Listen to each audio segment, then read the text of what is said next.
스페인어권 대사 부인들, 대사들 뭐 이런 그 직원들이 모여가지고 제 소설 가지고 토론. 저는 그냥 형식적으로 이렇게 뭐 그 행사를 하는 줄 알았어요. 갔더니 뭐 칠레 대사인가 그분이 제 소설을 뭐 30분 얘기하기로 되는데 1시간 반을 하더라고요. 제 소설 읽고 대사가 1시간. 저는 그때 그런 문화는 우리는 아니거든요. 뭐 가도 대학에서 세미나라도 적당히 하고 적당히 넘어가는데, 이 적당히 아니란 거야. 이 사람들 그 독일에 가서도 적당히가 아니고, 이분들은 칠레 대사가 그렇게 옆에 앉아가지고 계속 작품에서 분석하는데, 앉은 사람들이 소설 다 읽고 온 거예요. 난 이 사람도 읽지도 않는데 뭐 이렇게 열심히 하는데, 다 읽고 와서 또 질문들을 쏟아내는데, 나는 거기서 1시간을 하고 다른 데 또 갈 약속이 되는데 3시간을 물어 걸려서 3시간이 집요하더라고요. 근데 집요한 그 중에서 이제 그게 뭐냐면, 그 역시 또 아베 가족에 나온 얘기 하는 건데, 그 흑인을 낳기 때문에, 색깔이 다른 아이를 낳기 때문에 이 엄마가 당하는 고통, 한국인의 고통을 충분히 이해하지 않습니까? 이게 고통인데, 이 소설에서 그걸 굉장히 강조가 되어 있는데 우리는 이해가 안 간다 이거죠. 물론 한국에 와서 한국을 다, 그분들은 외교관들은 다 보세요.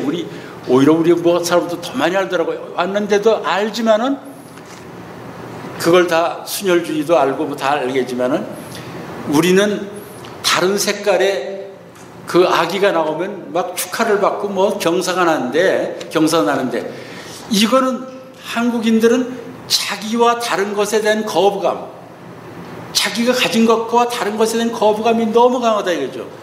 그러면 난 이제 변명을 했죠. 물론 순혈주의니까 우리 전통적으로 그런 정서가, 이게 그래 한 여자가 그렇게 했을 때 당하는 수모는 얼마나 바로 그걸로 그랬더니, 그렇게 하더라도 작가는, 그걸 읽은 독자들, 작가는 소설에서 그거를 극복할 수 있는 걸 작가가 보여줄 때 이게 작품으로서 완성되는 게 아니냐, 뭐 이렇게 굉장한 주문을 해서 제가 그때 한 방 먹었거든요. 정말 옳은 얘기다. 사실 그게 그렇게 돼야 되거든요. 근데 그것까지는 나는 못하고 우리 한국적인 고유에 빠졌었는데, 그걸 내가 그 작품을 쓸 때 70년대 초에 내가 조금 정말 그걸 생각했다라면은 아마 그렇게 번역이 되더라도 그걸 극복할 수 있는 그 소설의 어떤 그게 들어갈 수 있었겠죠. 그러면 한쪽에서 바라보는, 민족주의적인 차원에서 바라보는 어떤 그런 고정관념을 좀 깰 수 있을 텐데, 뭐 어떻든 제가 하여튼 검둥이 뭐 이렇게 번역 잘못된 것 때문에 굉장히 애를 제가 먹었던 생각이 나고요. 또 하나 이제 번역 이제 생각나면은,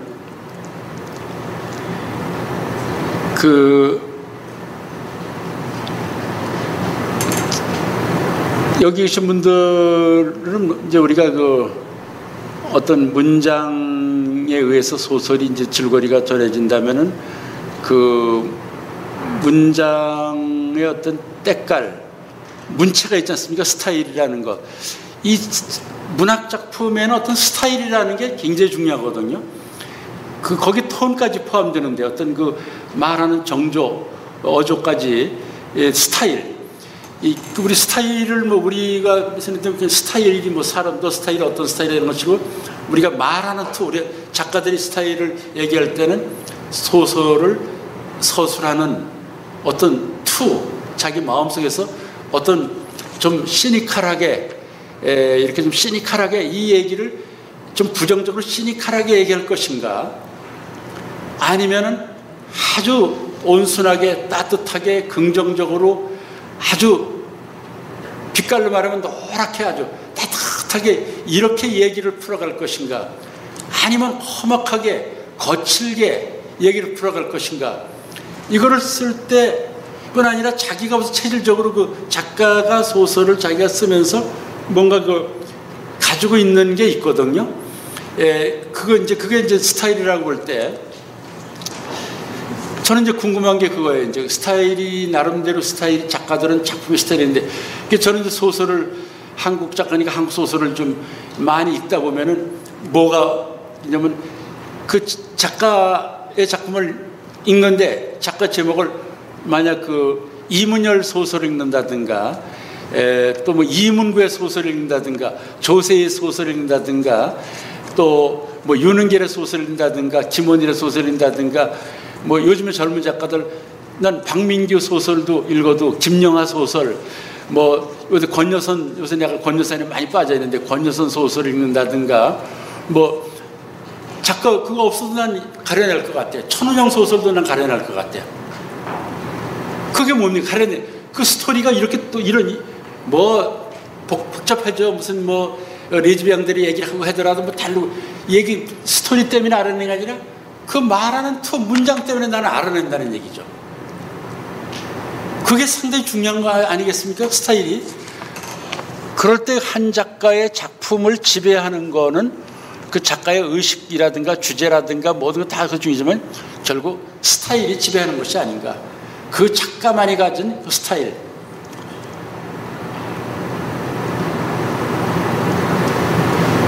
그 며칠 전에 김유정 문학촌의 그 미국 대사관에서 어떤 직원들이 그 부대사 스탠턴이라는 부대사님하고 몇 명이 강릉을 오다가 우리 문학촌 소식을 들었대. 한 작가를 이렇게 기리고 있는데 이렇게 향토에서 고향에서 이런 걸 기리는 게 어떤가 한번 보러 와서 왔더라고. 그래서 그 스탠턴 부대사하고 몇 시간 얘기해봤거든요. 이 양반이 또 제대로 임잘 맞는 거예요. 제가 대충 뭐 얘기해간 대충 그런 줄 알았더니 아니더라고요. 이분이 대학에서 그 문학을 전공했대요. 그래서 문학평론가적이 있는데 뭐 이 사람들 했다 그러면 또 끝내주는 거 아니에요. 우리처럼 했다 그러면 뭐 과정 맞췄다면 그냥 적당히가 아니라 이 사람들 뭐 자기가 했다 그러면 이거 뭐 대단한 거 아니겠습니까? 근데 뭘 대단하더라고요. 김유정 소설 올 때 김유정 소설을 몇 개를 전부 읽고 왔어요. 놀랍더라고요. 그래서 좀 읽고 와서 얘기를 하면서 이제 김유정 얘기도 하고 그 문화 얘기를 하는데 저는 그분을 통해서 이게 이렇게 뭔가 그 문화, 한국 문화에 대해서 이렇게 알고 온다는 것. 김유정 소설 예를 들면 동백꽃을 알고 왔더라고요. 동백꽃이 생강나무라는 거. 저 까멜리아가 아니라는 걸 무슨 어느 정보. 이게 지금 정보화 시대 정보 아니겠습니까? 그걸 거기서 어떤 꽃이냐, 나무를 보고 싶다 이거죠. 나무를 이제 그 나무를 봤을 때, 이거 한국에만 있는 나무거든요. 사실은 이게 없거든요. 그러니까 자기들은 모르고 이게 영어서는 잘 안 나오죠.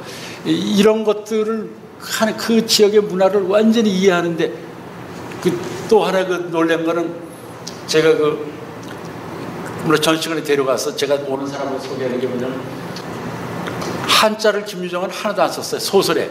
한문 공부를 해가지고 그 양반은 아주 유식한 젊은 유식한데 소설에만은 한자를 하나도 안 썼거든요. 김유정은. 그거는 자기가 소설 제목으로 쓴 만무방 따라지. 김유정의 대표적이잖아요. 만무방 따라지. 만무방은 우리 국어사전에 보면은 체면도 염치도 없이 막 빼먹은 인간들. 따라지는 열 있다면 하나밖에 없는 밑바닥, 불 하나밖에 없는 인간들. 도시는 따라지라고 시골에서는 만무방이라고 합니다. 김유정은 자기가 이미 그리는 캐릭터를 소설 제목으로 썼거든요. 만무방과 따라지들 얘기거든요. 그 만무방과 따라지들의 삶을 그리는데 한자가 필요하냐 이거죠. 그들이 쓰는 말들, 그 당시에 쓰는 욕들, 그들 말로 전부 썼다는 거. 이게 김유정한테 그런데 그 스탠드 대사가 그거를 이 말들이 굉장히 읽을 때 사전에도 없고 굉장히 어려운 말들인데 어떤 자기가 한국말을 몰라서 아직 그렇지만 이제 그 말을 배우고 싶다고 얘기를 하더라고요. 그 중에서 이제 그 제목을 내가 하나 보여준 게 김유정 봄봄. 김유정의 봄봄 지금 고등학교 국어교과서에 상하가 있는데 상권에 아주 오랫동안 실려 내려오죠. 고등학교 국어교과서에 실리면서 봄봄이 그냥 나오죠. 봄봄 제목조차는 어떤 굉장히 좀 생동감 있는 건데요. 그냥 봄봄도 아니고 봄과 봄 사이에 점을 찍었거든요. 가운데 점을 찍었거든요. 근데 교과서에서 안 찍어가지고 계속 그 교과서 만드는데 연락하는데 재작년부터 이제 들어갔어요. 어느 발표 당시에 작가가 소설을 문학이라는 거 하나의 기호 아닙니까? 기호가 의미를 갖는 우리 독자의 목소리였는데 작가가 분명히 점 찍었을 거예요. 봄봄. 자기 나름대로 찍고서 회심의 미술 즐거웠겠죠. 제가 히읗을 만든 것처럼 회심의 미술 봄글 얼마나 리드미컬한 데다가 또 하나의 점을 가운데 점을 딱 콤마다 아니고 찍었을 때 이게 굉장히 중요한 건데 안 배워서 안 찍으면 안 되죠. 그래서 이제 그걸 얘기했어요. 그래서 이거를 김유정 소설까지 박사 받은 분은 어떤 분은 이걸 어떻게 했나고, 난 작가인데도 잘 독자의 몫이 잘 안 나와서 그 책 읽어보니까 우주를 봐서, 점을 동그란 우주, 천지인 그럴 때 우주를 봐서 계절의 순환으로 봤다. 보면 다시 돌아온다. 그것도 괜찮더라고. 그랬더니 나한테서 박사과정 하던 애는 걔한테 얘기했더니 전 그렇게 안 봅니다. 너 어떻게 보는데? 점순이하고 또 그 총각하고 두 남녀의 대등한 두 사랑은 대등한 거다. 이게 또 더 좋아 보이더라고요. 박사도 안 된 친구가 더 좋아요. 그래서 학부 교실에 가서 그 얘기를 했더니 한 녀석이 손 드는데, 교수님 전 그렇게 안 봅니다. 문학 작품이라는 독자들 몫이죠. 독자의 몫이 많이 남은 작품일수록 좋은 작품이 아니겠습니까? 뭘 어떻게 보냐 그랬더니, 선생님 거기 누가 나옵니까? 그러더라고요. 점순이가 나오죠. 점순이는 왜 점순이? 얼굴에 점이 어디 있어서 점순이거든요. 점순이 점이라 이거 점순이 점. 근데 그 얘기를 했더니 그 스탠든 대사가 즉각적으로 생각을, 나는 그 점을 이렇게 보고 싶다. 그런데 제가 좀 그때는 하는데 또 역시 깜빡해가지고 잊어먹었어요. 지금 그때 그걸 다시 생각해야 되는데 그 생각이 안 나더라고요. 그 양반이 얘기가 너무 또 좋더라고요. 근데 이런 것들이 우리 한국분의 어느 작가들이 이제 신경을 많이 쓰는 것인데, 이런 것들이 우리가 번역하시는 분들이 좀 더 신경 써서 보여주시면 좋지 않을까. 제 소설을 번역할 때, 그 독일어 번역할 때 김선희라는 분이 번역을 했거든요. 저는 번역할 때 그 안정효 작가가 미국의 어떤 무슨 좀 잡지에 그때 무슨 한국 전자리가 잡지에 실리기 위해서